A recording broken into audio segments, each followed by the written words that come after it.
All right, guys, I'm back from vacation. I had a really fun time in Disney World with my family over the last week, but now we're ready to hit the crypto news running. Today, we're going to be taking a look at how Facebook is actually going to centralize Libra coin, and also we're going to be taking a look at what Binance thinks is going on with the markets. They put out their monthly market report, has some very interesting details on why they thought that people were not buying the dip at $8,000. So stay tuned for those stories and more.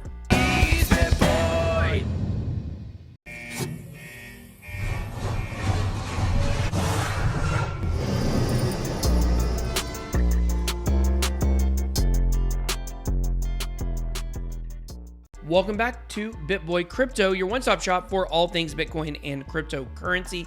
Today, we're going to be looking at some Bitcoin news involving a Binance report that was put out that has a lot of research that kind of explains what happened from this drop from $10,000 to $8,000. We're also going to be taking a look at some very interesting things going on with Facebook, Libra coin, the companies that are associated with that, and some connections they have that some people are growing very concerned about. So first, let's check out the markets here. We got Bitcoin coming in at 8,200.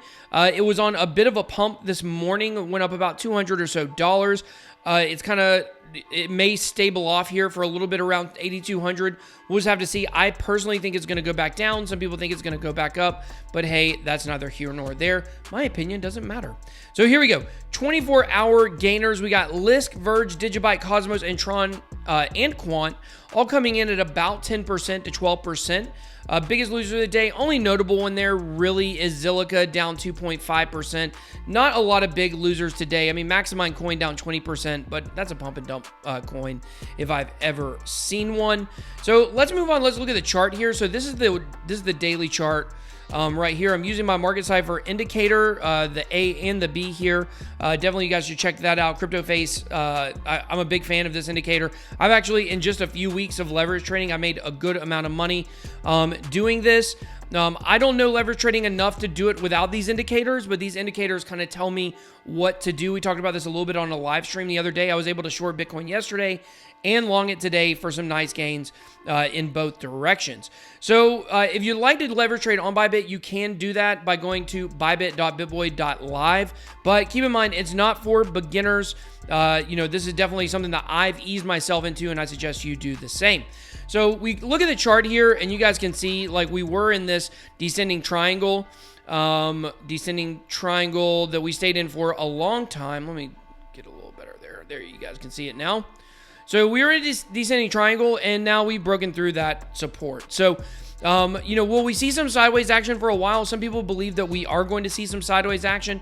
I don't think that we're going to be moving up very quickly back over 10,000. I think it's probably going to be maybe a month or two before we can start to challenge that again. But hey, I could be wrong. So we don't have enough information, I believe, once we broke that support there to really determine whether or not this is going to be a bigger move down or a bigger move up. But let's look at what Binance thinks about this. Binance research points to Bitcoin going lower. You can find this on bitboycrypto.com. And basically, here is the story. Binance put out their monthly report, and they said that Bakkt had a big role in pushing the price down. Now, it doesn't necessarily mean that institutional investors were pushing the price down. What it means is that we had a classic example of buy the rumor, sell the news. A lot of people were waiting for Bakkt to launch to get a pump. And when it didn't come, a lot of people sold off. So the institutional manipulation may not have been as strong as just the average investor saying, you know what, this just wasn't what I thought was going to be. I'm going to pull out because I don't think the price is going to go up. And especially as the price started dropping, there was probably a lot of panic selling. Now, there definitely is some institutional manipulation going on there. I don't know 100% their end game here with this. The volume for Bakkt has not been great, but with the CMEs, we saw something similar. The volume over time should be picking up. But a couple of really interesting things occurred. First, the altcoins did not sell off last week, which was very interesting, or sell off during the dump. A lot of people were moving their money over into stable coins, but we didn't see the altcoins drop the same way we saw Bitcoin drop, which was very, very interesting. The other thing is that Binance believes, here we go. Well, where is it? Let me see where I was off to here. Oh, here it is. While the back sluggish start certainly attributed to the sell-off, the market seemed to suggest that its recovery may be slower than many anticipated. Investors were scared off by the 8K price and did not see it as a buying opportunity. This begs the question, if 8K is not a buying opportunity, then the numbers investors would feel comfortable buying Bitcoin at again may be much lower. So the point here is there's a little typo in there. That was not a question. There's no question mark here. BitBoy. But the point here is if 8K is not the buying opportunity, if Binance believes that investors are not buying the dip at 8,000, then where is that buying opportunity? Now, I'm going to give you guys an example. You guys may know I sell football helmets. You may not know that. You guys can look us up on Facebook, Headliner Sports Breaks. We sell signed football helmets. It's a very interesting business. And the long and the short of it is we have certain price points for helmets. So when we start to get to a point where we hit a lull and we're not selling a lot of helmets, it's amazing what happens when you just slide that price down even a few dollars. Even a $5 difference can be the difference between people not being interested and then people swarming and wanting to buy. I mean, think about it. If all of a sudden, well, here's a great example. Black Friday. What happens on Black Friday? Black Friday, you got TVs that are regular $600 going for $150. And what happens? The people come out of the woodworks for those. People love a good deal. And so with Bitcoin, it seems like 8,000 was not the deal everyone was looking for.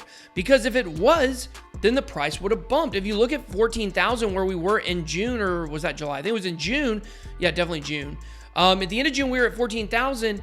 If I would have said, man, hey, I'll sell you a Bitcoin for $8,000, you would have been like, oh, sure, definitely. I'd love to buy that Bitcoin at $8,000.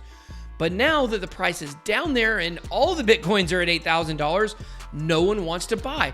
So could it be that that drop to 7,000 or 7,500 is what, I just hit my desk, is what we need for that big bounce up?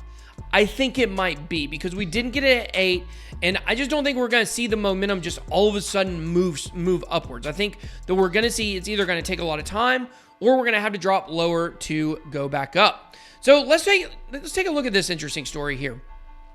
Facebook's Libra Association faces more scrutiny. Now, a couple things happened over the weekend.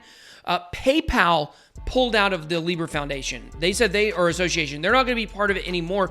And also MasterCard and Visa are also looking at pulling out. So is this bad news for Libra? I've told you guys from the beginning, I don't think it's ever going to launch, at least in its current format.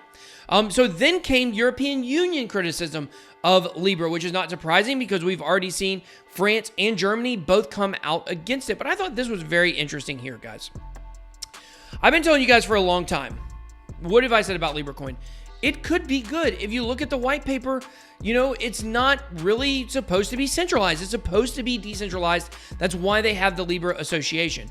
But I've been saying that we all expect Facebook to do something in order to make it centralized. Even though it appears like it's on the path to not being centralized, no one believes that. Everyone's waiting for them to trip up on themselves and reveal the centralization plan. Well, we may finally have it. So one of the growing concerns of the Libra Association is the overlapping relationships between 15 of the 27 members. A Wired analysis indicates that with so many intertwined relationships, the Libra Association creates a facade of decentralization so that no single company can be held responsible for the management of the Libra system. There's also concerns that because of all of these overlapping relationships, that there could also be money laundering, fraud, all kinds of stuff could go on within the Libra Association and no one would be the wiser. So let's take a look at this chart here. Very interesting that Wired put this out. This is a tech website or tech magazine. It used to be a magazine. I don't know if they have a physical copy anymore. Who buys magazines? The ties that bind Facebook's Libra. So you look here, you see several different big companies. You see Coinbase involved, Spotify, Lyft, Uber. Never heard of Ribbit Capital. Ribbit. And then Facebook down here. So if you look at this chart, it says investor, board member, executive, former executive or board member, other, or partner. And you can just look and see how all of these relationships are so intermingled. Like for instance, Matt Kohler is a former executive or board member at Facebook, and now he's an investor with Uber. We've got a lot of these investor relationships going on. Peter Thiel, David Marcus, who is in charge of the Facebook blockchain sector, are also in charge of Libra. And you can see he obviously is an executive. I can't remember what his official title is. Chief blockchain strategist, something like that. Chief technology strategist, something like that with Facebook. But he's in charge of Libra Coin. And he's a former investor or a former executive with Coinbase. And we all knew that, right? But he also is invested in Zappo, which is one of the other companies working with Facebook, okay? Working with Libra Coin in the Libra Association. So as you guys can see, this thing is a mess, an absolute mess with overlapping relationships. And so if you kind of think of it like this, all of these relationships come back to Facebook. So even though a lot of these companies are separate, they have ties, which means that Facebook could still be pulling the strings on Libra. And I think the governments are not going to put up with this. I do not believe this is going to launch. I've said it many times. I don't care how much money Mark Zuckerberg has. People keep saying that. I don't understand this. I tell people I don't think it's going to launch, and they say, well, Facebook's got too much power. They're, too much money. You know who has more money than Facebook? The government. You know who would like to keep more money than Facebook?